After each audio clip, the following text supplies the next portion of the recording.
Ayan, hello mga bayan, dito tayo ngayon sa Yamaha Rev Zone dito sa Maxilum. Apparently, merong Yamaha version 3, itong Turbo Tech Max na i-activate. Ito, si Sir ang mayari. Ayan, si Sir. Hello Sir. Ito, so kasalukuyan ng siniset up ni Sir. Ayan mga bayan, ito si Sir Migs yung may-ari ng bagong NMAX version 3. Sir, bakit ito yung napili mo na motor, Sir? I used to have a version 1 for 6 years. We've driven all kinds of motorcycles from big and small, but for the small scooters, NMAX is the best one for me.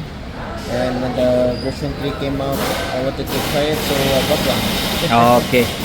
So any specific feature, Sir, na nagustuhan nyo or na-search nyo online kung bakit talaga ito? Yung feature na talagang nag-stand out sa TechMax?